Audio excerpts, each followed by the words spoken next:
This is my Jack Showdown. Now what I'm gonna do in this showdown is compare for you, like show you a thorough overview of all kinds of different jacks. These are tools that are very similar, made for doing the same thing, jacking stuff up pretty much, more or less, but they work in different ways. Here is our array of different jack technologies, and we're gonna go from pretty much basic and El Cheapo to somewhat more complicated and more expensive.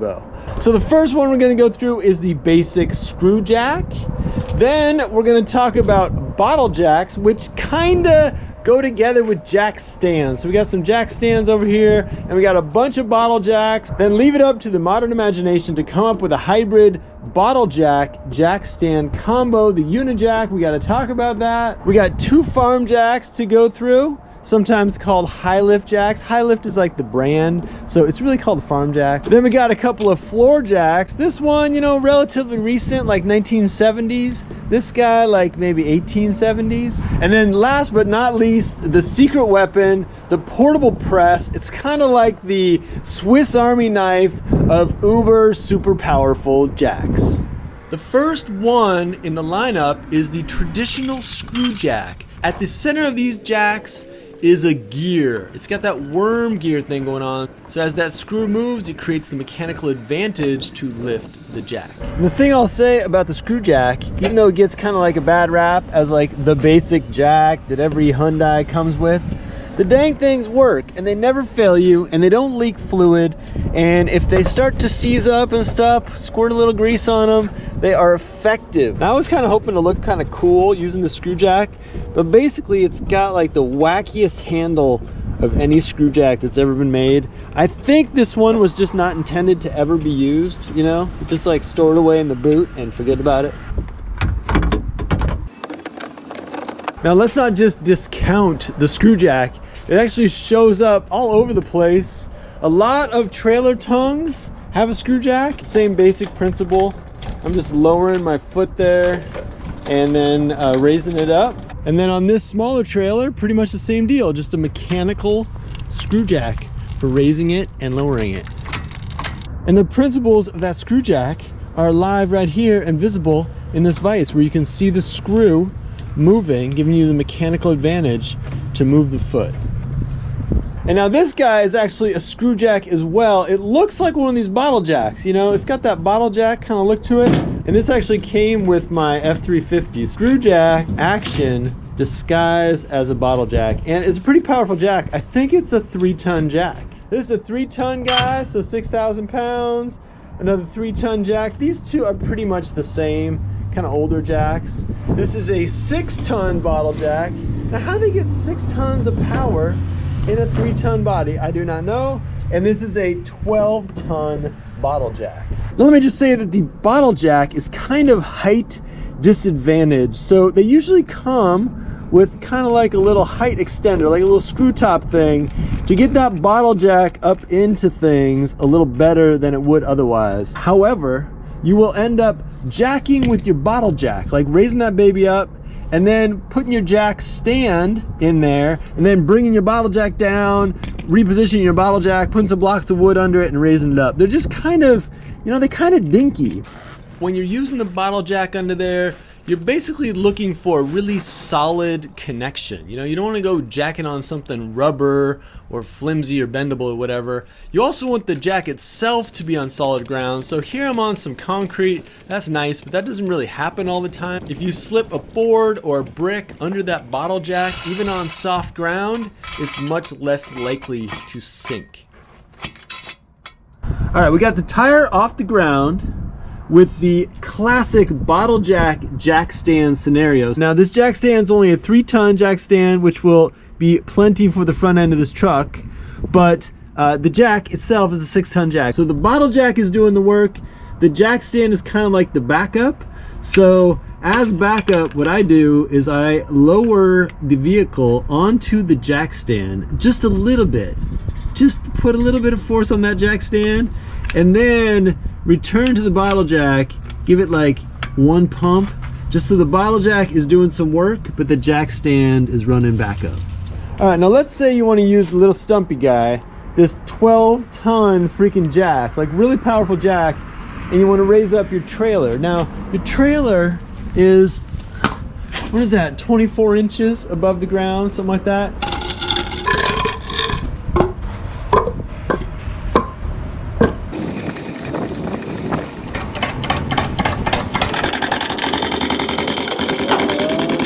So I got my jack on the stack and my tire off the ground. Now, if you're changing a tire on a tandem trailer, this is a total aside, but there is a better way to do it, an easier way to do it. All you do is just raise up one of your tires and the other one comes up with it. So there's other ways to do that, but you know, sometimes you need to actually service your vehicle, pull both sides off, maybe you're swapping an axle or something. So you might use your jack to get it up in the air before you actually brace your trailer and solidly secure it so you can get up under there.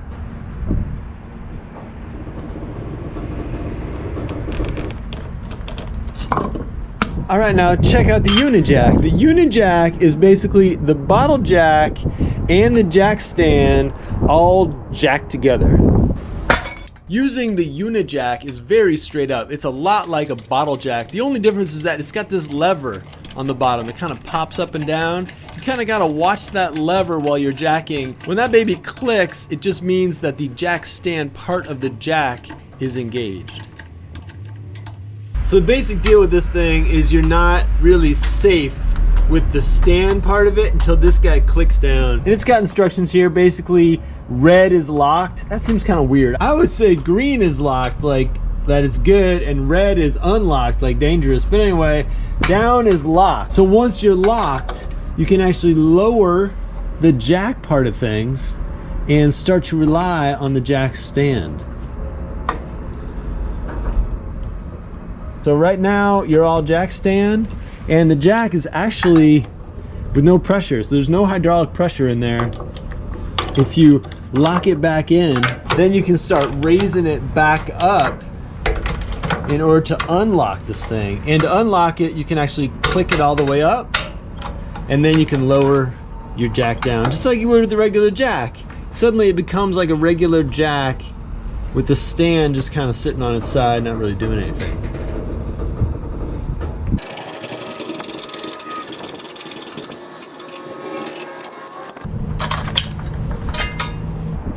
And by the way, I'm not sure if the Uni Jack is like the brand name that came up with this kind of hybrid mishmash of the jack and the jack stand, but I do know that there are some other versions of this guy that you can find. Now, since we did a bunch of automotive jacks, you know, bottle jack hybrid things, let's skip over the farm jacks for a minute and hit the floor jacks.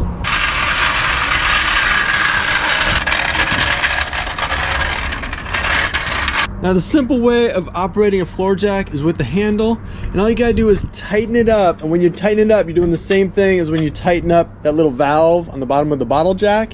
You just tighten up the hydraulic system so that is closed, and you can start jacking it up.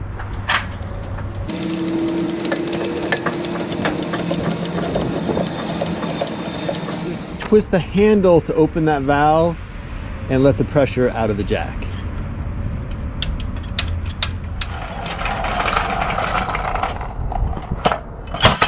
Now this old floor jack, it might need like a little squirt of WD-40, you know, you don't want to overdo it or anything, but what's cool about it is that it's not actually a hydraulic jack.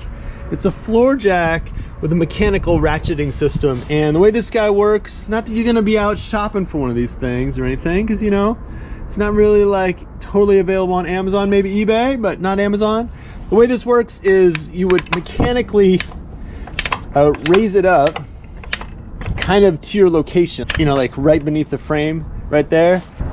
So once you've got it in place, you can get some more leverage with your handle. And then this guy is your remote control release. I mean, this is like high-tech stuff right here. This is your release, and your gears will disengage.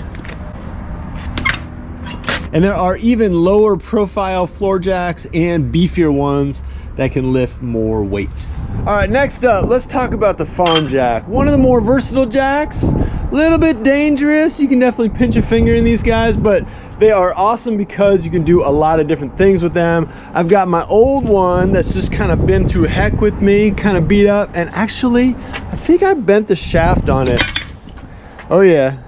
Oh yeah, it's got a little flex to the shaft. I kind of overdid it on some stumps I was pulling out and put a little curvature of the jack in that one. But this guy, oh, this is pretty. It's a brand new farm jack that I just got because it matches my lovely, lovely trailer. So basically the farm jack's just got two settings, up and down. And it's a pin system. You'll see the way this works. Basically the pins ride the holes up the jack one at a time. It's kind of like a climber. So when one engages, the other disengages, the next one engages, the next one disengages. And this will allow your pins to run upward and downward, but you don't need to ride the pins the whole way. You can actually pull these guys into place, and you gotta do that at first.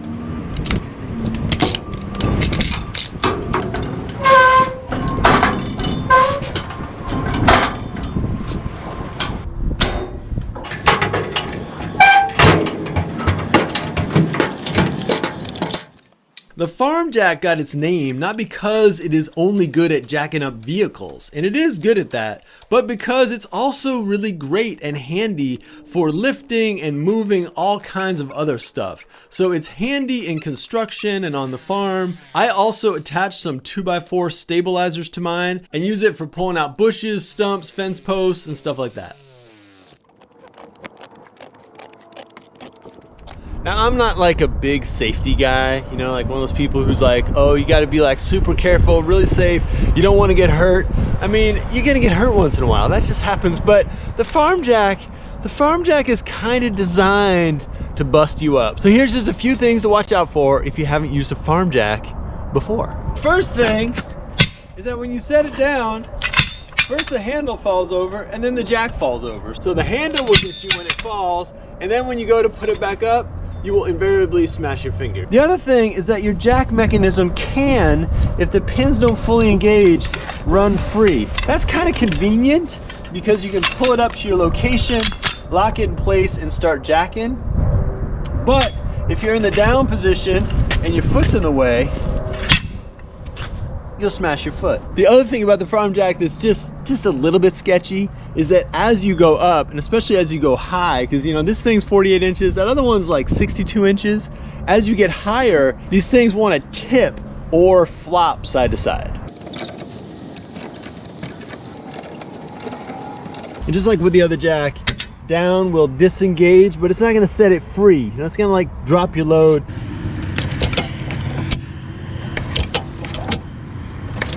Now, the thing about a farm jack is that not only can you jack things up, and not only can you jack things up really freaking high with one of these things, but you can also use it to clamp, and you can use it as a kind of come along, bringing two things together. Now, I'm just gonna demonstrate the clamp action by kind of crushing one of my pallets.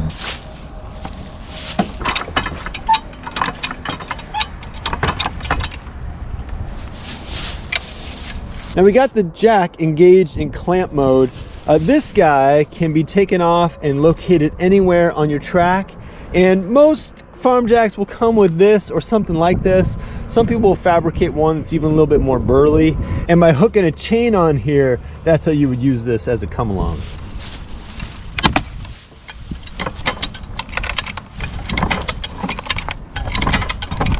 That's just kind of sad right there, what happened.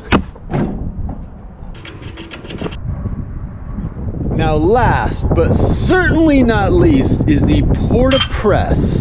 This is basically a hydraulic masterpiece of jacking innovation. Alright, so here's your basic walkthrough of how this thing works.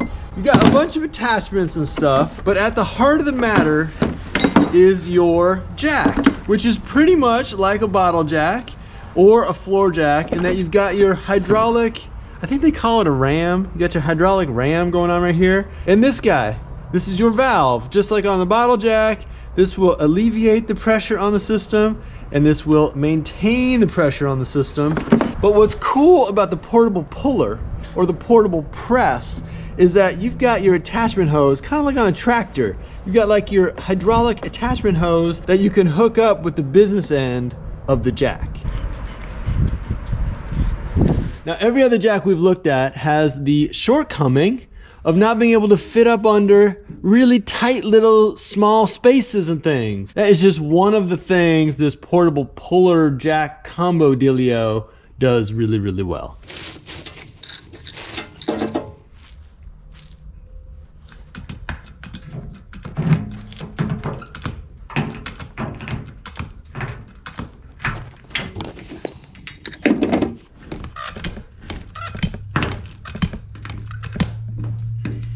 And then because this thing runs on hydraulic fluid, you just want to keep all the seals capped.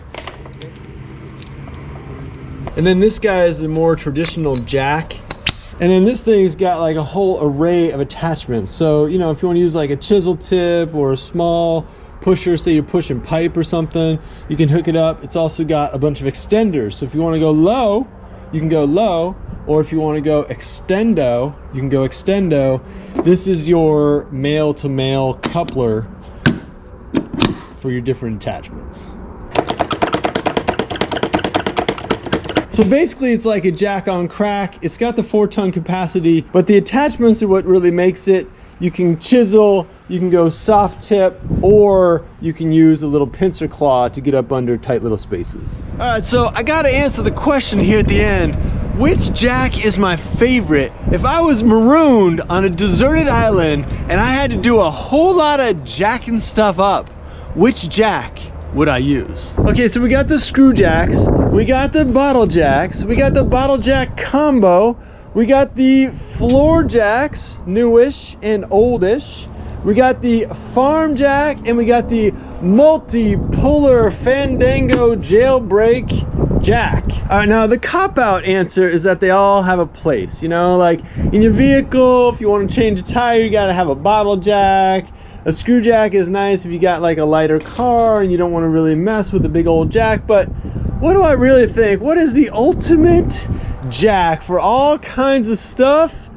It's gotta be the farm jack. I'm telling you, man, the farm jack will get you out of a jam. It might bust a few knuckles in the process, but they are just so versatile. You can get up into things pretty darn low with farm jack. You can use it as a utility jack for farm work or construction work. You can use it as a clamp. You can use it as a come along and a puller, and you can use it as a traditional jack. All right, thanks for checking out my Jack Showdown. I've got a bunch of other Showdown videos comparing all kinds of tools and stuff. So if you're into that kind of thing, check it out. And otherwise, you'll just see me in the next project.